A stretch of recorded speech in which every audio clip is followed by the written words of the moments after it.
welcome. Welcome to Myrina Foundation, and thank you so much for joining us today. My name is Blake Reimert, and I am the outreach coordinator for Myrina. Today starts our first in a series of really difficult conversations about life. And I would like very much to introduce you to Jale. Jale is the co founder and COO of Myrina Foundation. Hi, guys. Jale has 28 years in recovery. She has not relapsed since the start of her recovery journey. Jale, it's so wonderful to have you here today. And starting this conversation series, I'm super excited. Why don't we begin by talking a little bit about you and your life and your recovery journey? Yes, ma'am. Uh, First of all, I would like to say a few words about why we're doing this. Absolutely, please. There is so much. Um, there's so much attached to um, addiction. There is so much shaming, um, guilt, um, and other negative beliefs that is attached to the disease that it doesn't belong in the 21st century. I mean, we have evolved in many ways. Right. We don't look at any other disease this way, but when it becomes addictions, the title and the perceptions and everything else really shifts. And I would like to change that narrative. I would like this thing to become as simple as, yeah, I do have a chronic condition, but I'm dealing with it, you know. Right. And I think removing the stigma of addictions and being able to have frank, open conversations about the things that have happened to us in our lifetime that could, possibly be a cause of. I think you had mentioned one time we were speaking off camera where it's the chicken or the egg, Yeah, right? yeah, So, yeah. and that brings us to this series of these difficult conversations and sharing our experience, strength, and hope with you. So, um, tell me about your family and some of the belief systems around cultures that surrounded your family and your lifestyle growing up. Well, I come from a two-cultured family. My mom is British. My father is from the Balkans. He's Albanian, Croatian, and one of them is like black and the other one's white when it comes to perceiving life and family dynamics, etc., etc. And being stuck right in the middle of that, growing up in Istanbul, Turkey, where I grew up, um, it was like I wasn't British enough for some people, I wasn't Turkish enough for other people. Um, Unfortunately, um, nationalism was a big thing in the 80s in Europe, where I come from at that time. So my mother's nationality and um, where she came from was a big thing. And for the other side, father being Turkish was so different to what they were. One of them was a Mediterranean culture, and the other one was a typical Celtic culture. So, mom's side never hugged, dad's side hugged and kissed on both cheeks. Mm, You know, little simple stuff, right? right. Um, at mom's side, children didn't sit at the dining room table with their families. At dad's side, everybody was included, even the people who worked at the house. Okay? Yeah. And it was like so black and white. Everything was so black and white, and tiny to maximum. And the language barrier. Mm-hmm. I spoke both languages. Um, but I mean, meanings and words and again perceptions or what I meant to say um, was shaped on which parent I was talking to. Mm-hmm. So it was pretty confusing. Sure. Just trying to find that place to fit in and Yeah, where you yeah, belong. yeah. Yeah. And I was constantly floating. Yeah. So So, as as a child, what do you think were some of the foundations in becoming an alcoholic? First of all, drinking was acceptable. At an early age, in the British culture, in the late 70s, early 80s, kids could have a diluted glass of wine with like soda in it or lemonade in it. It was called a shandy. And that was normal. That was acceptable by culture.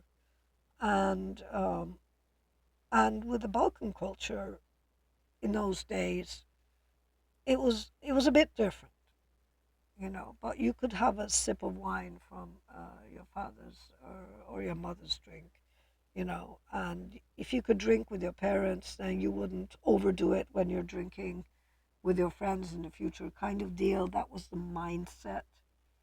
Um, and yeah, drinking was very normalized, Yeah. very normalized. How old were you when you started drinking? Well, there's this funny story that I crawled out of my bed when I was like 10 months old that my father always told me. Um, their guests have left, and I went around everybody's glass. I just chunked everything that I could find, and they found me passed out at the back of the sofa. So you can count that. Or it was like I was like 9, 10, 11 when I was allowed to have a glass of wine, a little bit of beer, whatever, Yeah. with the family dinners. What were some of the hardships that you faced in childhood that you believe may have activated your use of alcohol? Um, there's never only one thing, I believe. Um, the dysfunctional relationship that I had with my mother, the absence of my father, not intentionally, but because he was working very hard. Um, the cultural differences, not feeling that I belonged anywhere, dysfunctionality, emotional, sometimes physical abuse um, from mom. I couldn't do anything right, right? And every time I tried to do the right thing, the right went up higher and higher and higher So the each time. expectations kept changing. Yeah, yeah.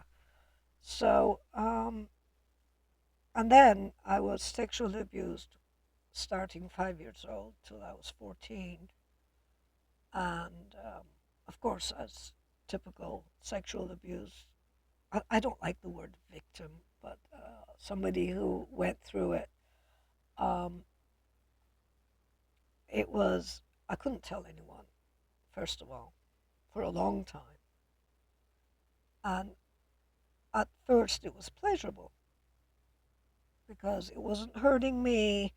I truly didn't understand. I thought we were playing a game, and that game actually wasn't all that bad.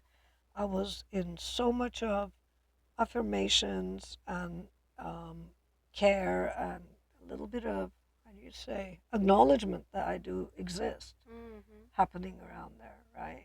Right. Um, so, yeah, yeah. In the beginning, it was like, it wasn't a big deal. And you said that went on until you were how old? 14. 14. So had you confided in anyone about the abuse? I think when I was 10, I told mom that this was going on because at that time I was like I was understanding that this was wrong. What was going on was wrong. And she told me, I don't know what you did to lead him on towards doing this. You got yourself into this mess. You get yourself out of this mess. I can't tell this to your dad because this will kill him. And we Mm-hmm. don't want your dad dying, do we? It's a lot of responsibility put on your shoulders. Yeah, Yeah, yeah, at that age. yeah. Wow. How did that make you feel? Oh, it solidified the reality for me that I didn't matter. Mm. Anything could happen to me. I didn't matter. What mattered was dad or her, what she wants, how she wants it, when she wants it, um, her views, her understanding, her acceptance, her traumas. Um, it was all about her. Yeah. And you said that was about 12, 13 years old Uh, that you yeah, confided in her? it became more in my face at that time, and of course, my drinking became more and more and more. Definitely over the weekends, it was Mm-hmm. like slam dunk, Yeah. right? And and then after 12 and 13, getting out of school, going somewhere, grabbing something to drink, and drinking became the normal. Yeah. So, How were you able to access alcohol? oh, in those days, where I was growing up, there was no guardrails, and this was the 80s that we're talking about, you Yeah. know. Yeah. So, yeah. So I know you spent a lot of your younger years kind of trying to fit in, trying to be the good girl. When did and then your drinking escalated as a result of the sexual abuse ongoing. When what would you say, at what age did some of your behaviors start changing? Did you get to a point where you were acting out? What did that look like for you? When I was 13, I got tired of trying to do the right thing, and I decided I'm going to do what the hell I want to do. It doesn't matter anyway. So, and I was interested in motorcycles. I was interested in hard rock. I was interested in activism. I was interested to learn, like to read stuff that usually kids my age didn't read.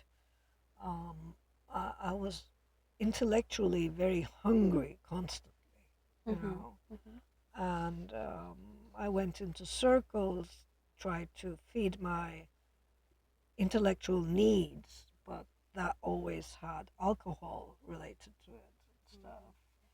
And everybody that I hung out with was way older than me because I couldn't relate to the people my age, Mm-hmm. you know. And then it became a constant roller coaster, and me riding bikes, fixing bikes, not wearing makeup, dressing up like a boy, and uh, trying to take control of my own body, Mm-hmm. my own sexuality, Mm-hmm. setting the rules for me, uh, Having that control having over, that yeah, control for me, yeah. and deciding when I was going to have sex or kiss or hug with whomever I was going to do it, but it had to be my idea, Mm-hmm. Mm-hmm. um, especially after my abuser passed away. That was one of the main things. And then I tried to have sex with my first boyfriend, Mm-hmm. and he says, "You can't have sex with me." And I said, "Why the hell not?" And it says, "Girls to love are different, girls to F are different." Wow. And I'm like, "What the hell are you talking about? Are you having sex with other girls?" And he said, "Yeah, it's my need." And I'm like, What a what kind of a idiotic mindset crazy is standard. this? Yeah. You know, um, uh, you can abuse me when I'm 5 years old. You could abuse me on a bus, wherever you find me. You can grope me. You can call me names, or shame me, slut shame me, or whatever because of the way I dress and stuff like that. But when it comes to me having that intimate relationship with a boy I love, that's a no-no. Sure. That very confusing. Yeah. That just threw me off of the off of the bench there for a Wow. while. Yeah. Um, I know. So, how old were you when you had your first boyfriend? It was him. Um, Started when we were 13, went on till we were 15 and a half, 16. Oh, okay. Okay. And because of my birthday, he wouldn't sleep with me. I just called it off. And so during this time in your adolescence and kind of your formative years, talk to me a little bit about your relationship with your mom and some of her drinking habits and what that looked like. Oh, I became her drinking buddy. That was the only way to relate to the woman anyway. I mean, uh, the first couple of drinks that I sat down and have with her, it was fun. And after the third one, she became nasty and self-centered, and then it was time for me to go to bed. Hmm. So I managed to build a relationship between us like that. I was working for a while. Yeah. It was working for a while, but that blew up in our faces after a while also. So, And what was your dad doing during this time? oh, he was working. Yeah. So he was primarily out of the home. Yes, Yeah. primarily either he was working or he was too tired and he was in bed or whatever, Yeah. whatever. And then as you get into kind of your middle teenage years, you've kind of broken away from the mold of the good girl. You started kind of doing your own thing and things that you felt that you enjoyed, but your drinking is escalating through Yeah, this. And yeah. so then what happened? The person who was my primary caretaker was fired. I had her as a nanny since I was 7 months old, Oh, okay. and she left. My pillar left. And all of a sudden, me being alone with mom became unbearable.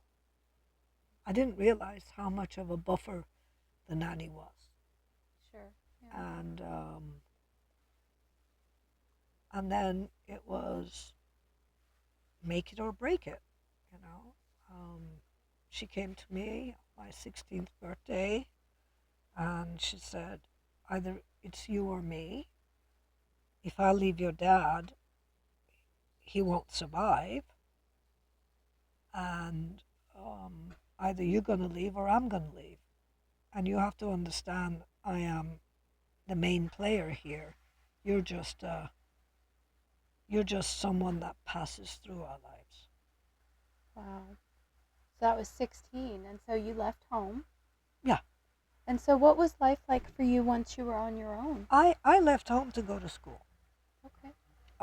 Dad agreed, but he said that he wouldn't financially finance my adventure. And I was like, okay. Was Uh, that because you were leaving yeah, your yeah, hometown? and studying something that he didn't approve of. So he had different expectations from me that I didn't fulfill. So anyway, I I worked, tried to get a job wherever I could. I went to school. I worked. I lived in conditions like my first bed was just a mattress, and my first bedside table was an orange crate. Like a milk crate, a plastic milk crate. No, it was an orange crate. It was Oh, it was oh, I wood. see. It Oh, was yep. wood, darling. Okay, I was a bit better off than the milk crate. So, and a line was my wardrobe, and then they used to tax people for how many windows you had in those days in the UK and stuff. Interesting. It was jarring. Yeah. It was really hard. Going to school, going to work, and it was the Thatcher years. Things were not all that good anyway. So yeah, it was a bit rough. And so you started working while you were going to school. Yes, yes. And so did you start what did your career look like at that? Because you were pretty young It still. was just I was just a student that was working. I gotcha. Okay. That was it. That was it. And during the summer times, instead of coming home to her, Mm-hmm. I was finding courses that, you know, that I could do, like 3 months somewhere doing something else, Just to avoid. just to avoid Yeah. her. Yeah. Yeah, yeah. And then, so you're still drinking pretty regularly, Mhm. 16, 17 years old. Yep.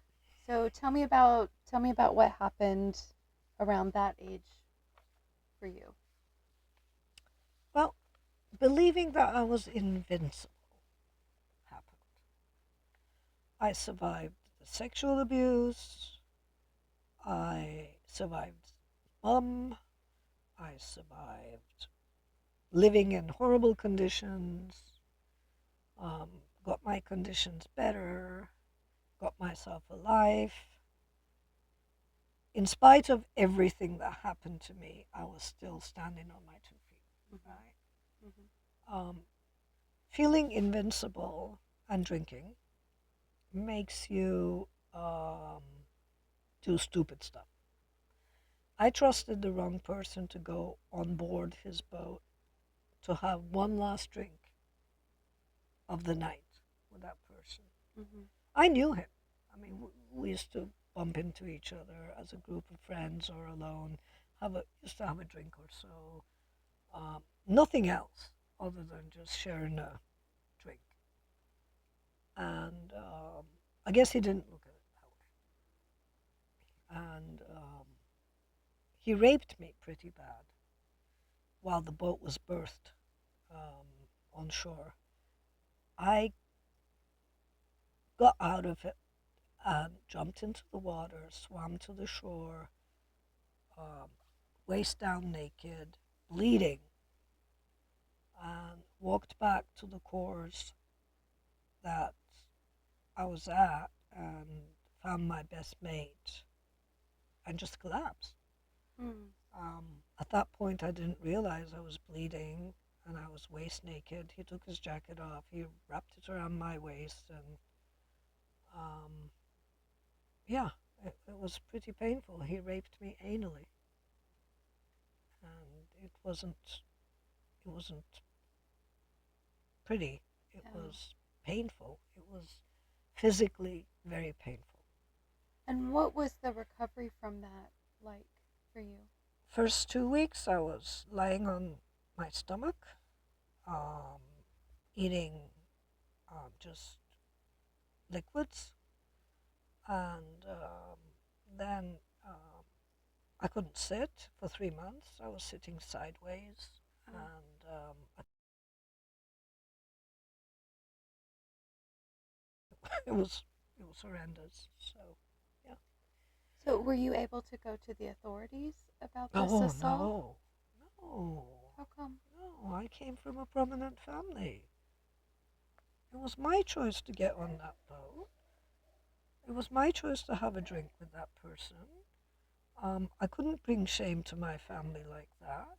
Um, I mean, I told my mom what happened when I was 10, 11 years old with this Right. sexual abuse. I mean, that was my fault. Do you think that my 17-year-old brain, or, Right, because I from mean, early childhood, you were made to feel responsible for the atrocities that happened to exactly, you. exactly. But So, I find it interesting because as a little girl, you tried to disclose, you weren't protected, but as an older child, something horrific like this happens to you, and your instinct is to protect your family and not. because I felt responsible for everything Yeah, that happened to me. yeah. So, Wow. So at this point, I mean, I would imagine that your drinking continued and probably escalated yeah, after this yeah. horrible Actually, before thing. that, it was escalated anyway. I mean, Yeah, it just kept on going up and up and up and yeah. up and up. So 17, 18, 19, what was your life like after this horrible event? It didn't bother me that much emotionally. Really? Yeah, physically it was very painful, but emotionally, it wasn't the first one. Like, people don't understand this. Being raped is horrible, but I was raped in a less painless way when I was 5 till 14. Mm-hmm. So this wasn't something new that happened to me. This was just a bit more painful version. Mm-hmm. So emotionally, actually, it made me angry. Sure. I was angry at the person. I blamed myself for putting myself into a position like that. But I didn't feel like a victim. Was there ever a time later in life that that kind of came back around to bite you, or have you kind of always had that feeling about it that it didn't really affect you emotionally as you thought? Uh, I realized that the childhood abuse did affect me Mm-hmm. in Mm-hmm. my life. Later on in life, but uh, the rape and all of the other minute sexual encounters that a female has in life, another jerk doing it's normal. Boys are being boys. And we Mm-hmm. just, you know, don't put ourselves into those positions and we'll be fine. Oh, I it's a I lot. never Again, that's a yeah, lot of it. I never had the victim card, right? Because um I guess I didn't believe or I didn't choose to be a victim.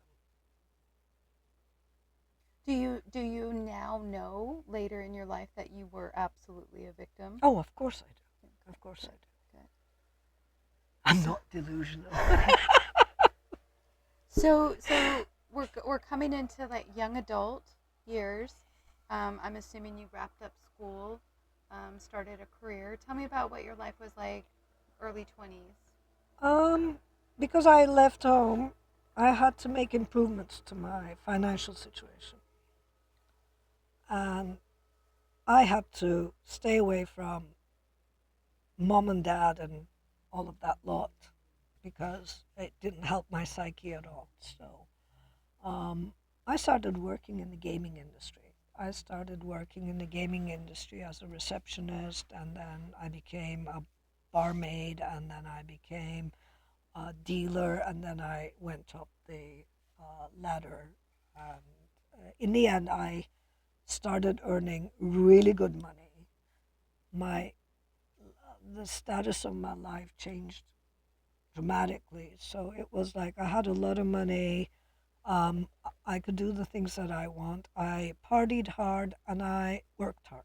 Mm-hmm. So that was the reality at that point. So um, and I had lovers and yeah, it was just I had my mates, I had my lovers, I had my own circle of life. I saw my dad every other day if we were in the same city.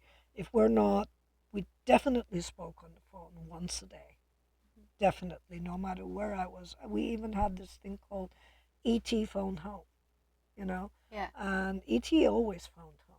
And I didn't have his financial support because it was a power play between him and me, but I always had his emotional support. I mean, he was my best friend.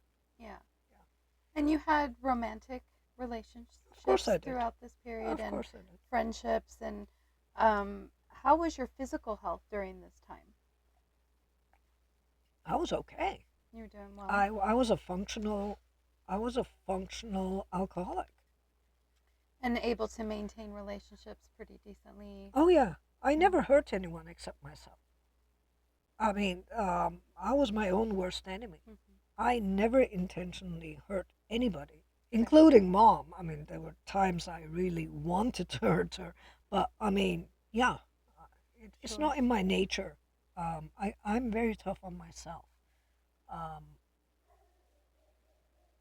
I don't intentionally hurt people, even in my worst day of drinking. You know, um, I can hurt me, but I don't hurt anybody else. Sure. You know? And I think that might be true for a lot of us in recovery. I just wanted to Yes, hurt yes, myself. And yes. then later understanding the ripple effect and how it hurt Yep. others. Yep. Sure, sure. Yep. So, so now we're kind of at your mid-20s. You're successful. You're making good money. Yep. Working in the casino industry. And so, yeah, what happened around 25, age 25? I fell in love with a guy at 24. My whole life turned upside down. Never felt this much in love with anybody. And even Sylvia, I mean, even mom liked it. Sylvia loved him. And that was saying something, right? Yeah, I mean, um, Was he a drinker too? not really. No. Not really. Um, and when I was with him, I drank less. And then I became pregnant. I was very happy. And then he disappeared. um, I didn't understand what was going on.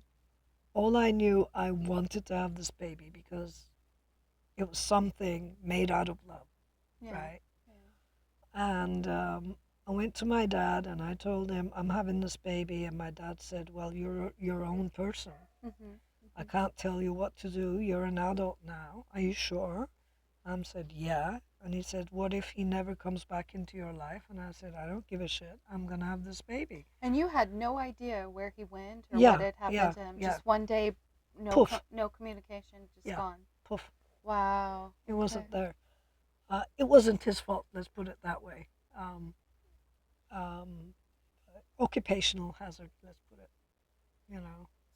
So later on in life, did you eventually find out what had happened to him? Yes. Yes, Okay. I have. And so I'm going to my regular checkups. The baby is fine. I'm fine. I'm working. I'm drinking. And life is going on. All I'm worried about is where the hell is he? What's going on? Yada Mm-hmm. yada yada. And on my 5th month checkup, I was undergoing ultrasound. My doctor told me the baby's not developing. Mm-hmm. And he said that its brain is outside of his skull, Wow. and it's not developing. It doesn't have a chance to live. That's And did they know why this? Yeah. I'm not going to get into the medical terms and stuff like that. It just wasn't developing, and he said it's going to die inside of you, and it's going to kill you too. I need to. I need to end this pregnancy. I mean, it has no chance of surviving anyway.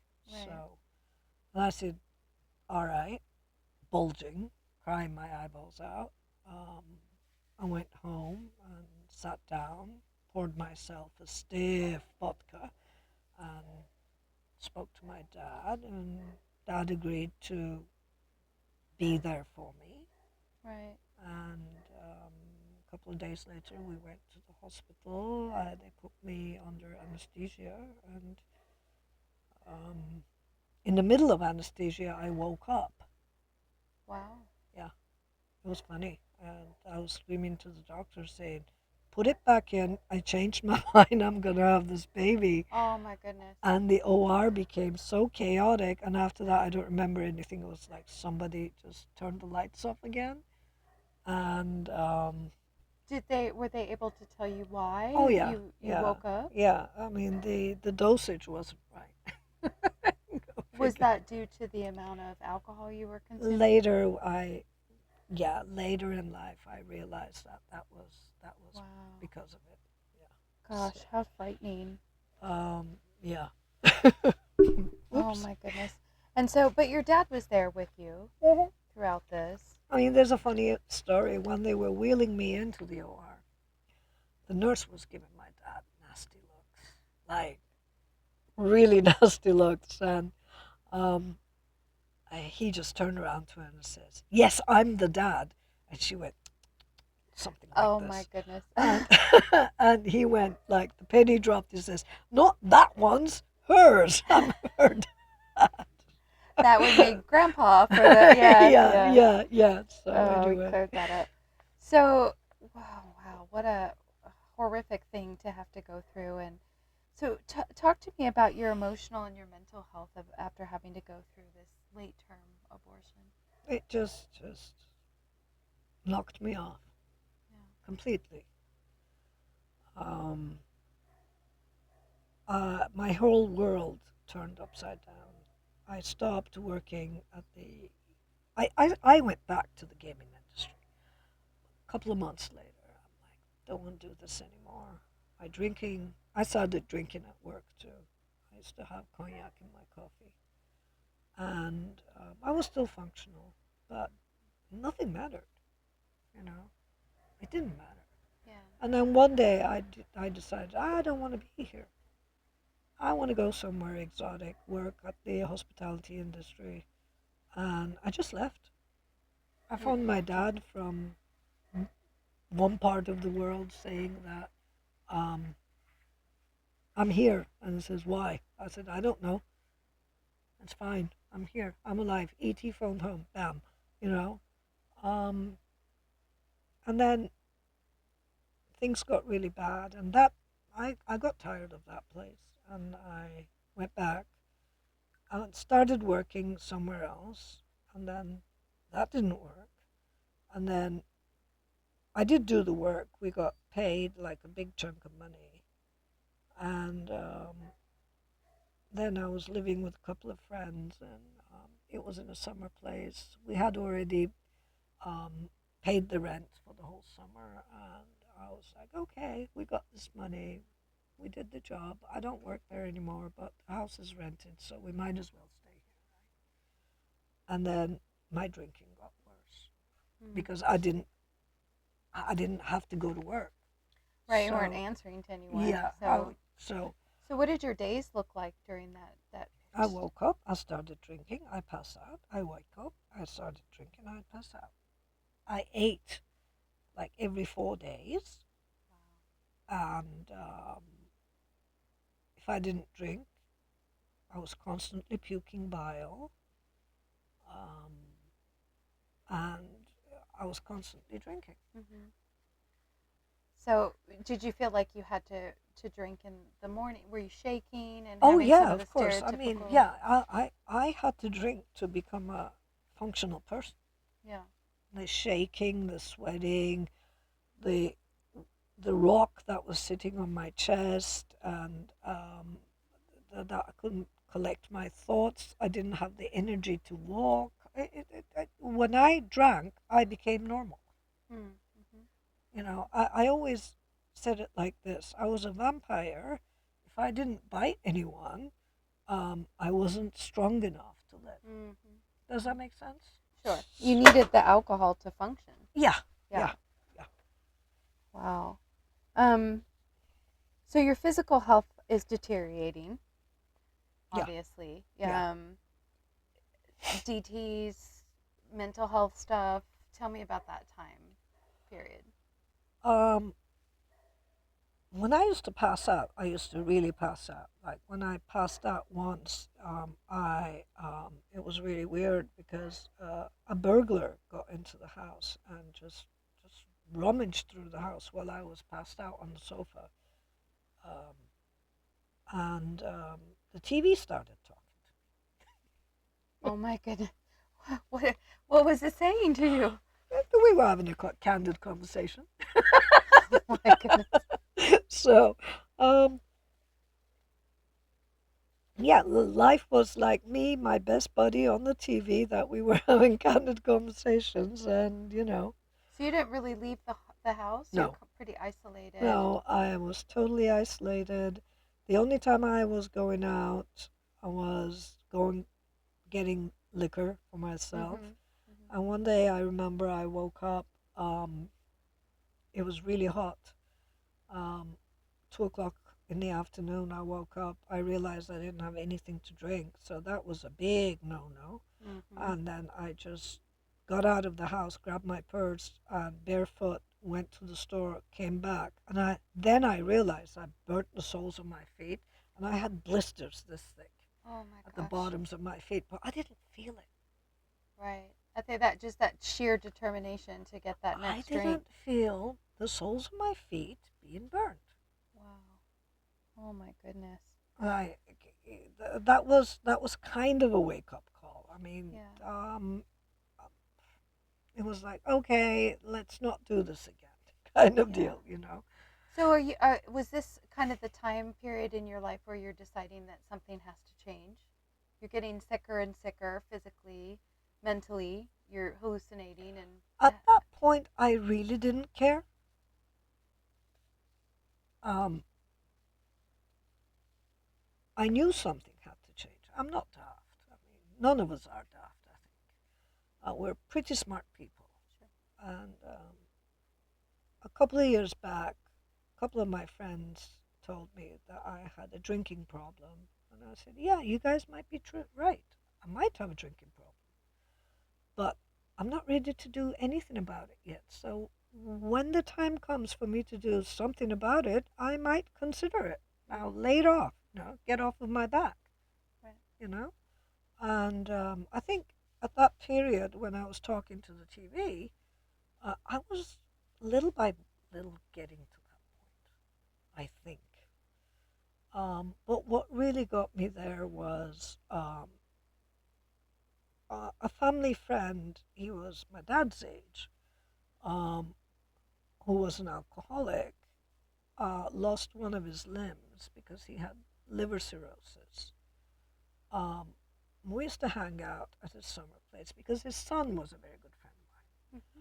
mine. And I woke up one morning and I grabbed a bottle of something to drink, and he just looked at me and he says, "What the hell are you doing?"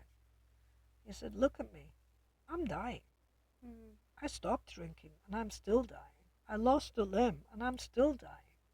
And if you carry on like this, first you're going to lose your limbs and then you're going to die Mm-hmm. if you're lucky enough, Mm-hmm. you know."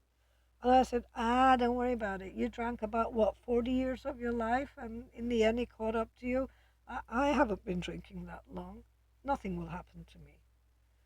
And out of the blue, he just slapped me, backhanded me. Mm.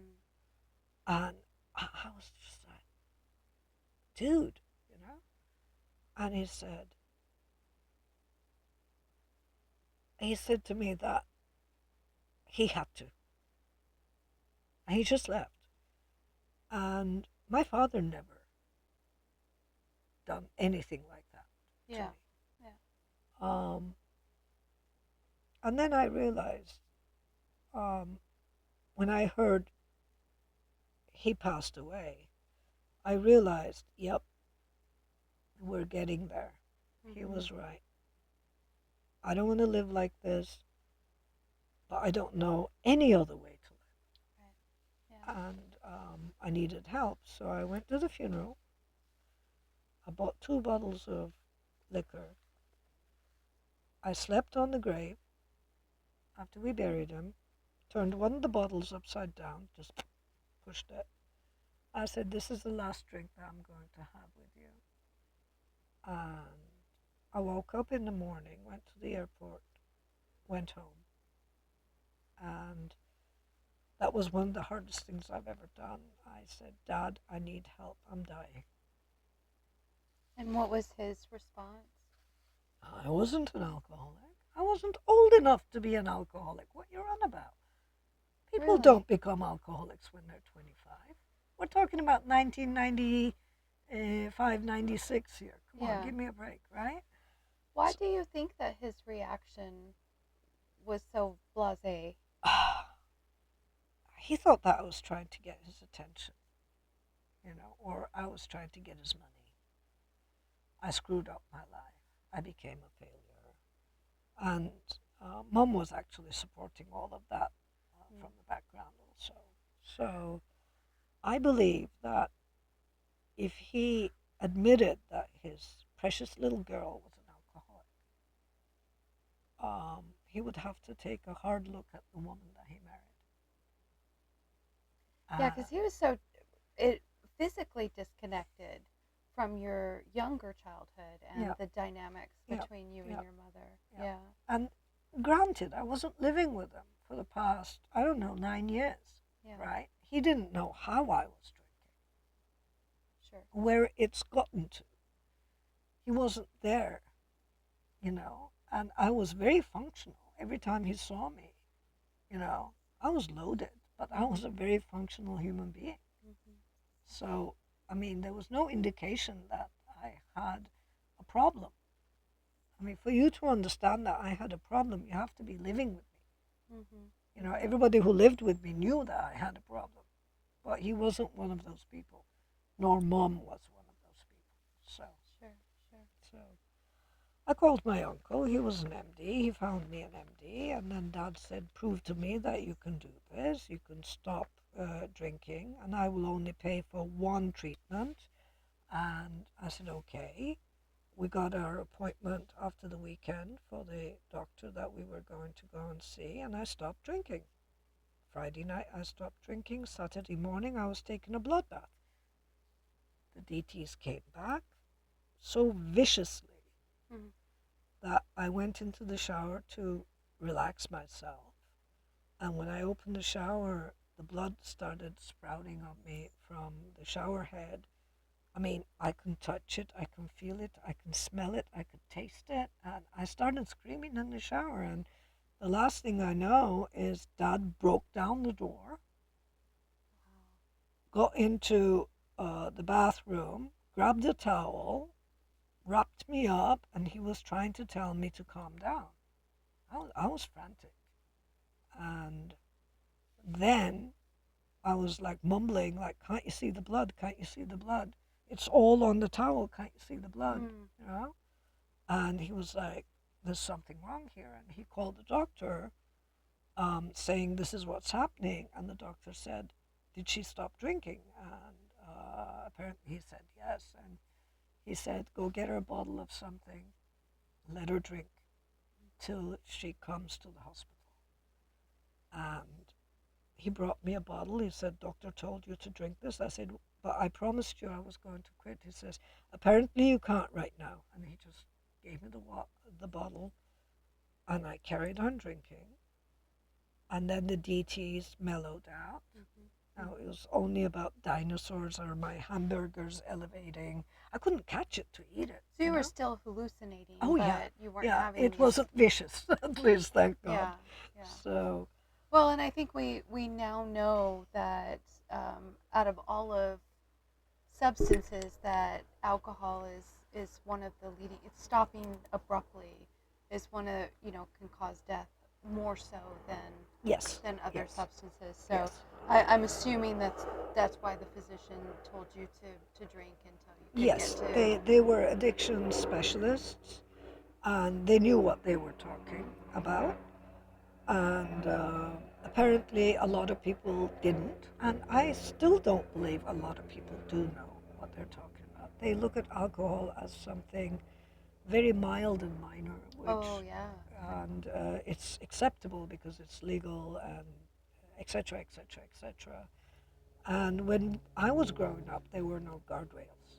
Hmm. So that made it easier Yeah. for alcohol to become my biggest love. I mean, Sure. that's how it was, and then yeah, Wow. And so Monday comes and you end up going to treatment. So what was that like for you? I remember going and buying a large bottle of Captain Morgan Black. I loved rum. Uh, I thought well, that was one of my favorite, and I had it with me, and I was slowly by slowly drinking it. And got to the hospital. I was still drinking it, and the nurse tried to take it away from me. And I said, not till I finish it. Not gonna happen. You know, you do whatever you need to do. You ain't taking this bloody thing away from me. Yeah. Yeah. So anyway, and the doctor said, let her. Um, and then I finished it, chugged it down, gave her the empty bottle, and I said, now I'm ready. Do whatever you're gonna do. Yeah, And so how long were you in detox for? 28 days. 28. Actually, I was in detox for the first 10 days. I was in the ICU because things got really out of hand. You're super Apparently, I sick, did a yeah. lot of donos, but that's a different conversation to have. Yeah, Yeah. yeah. Oh my gosh.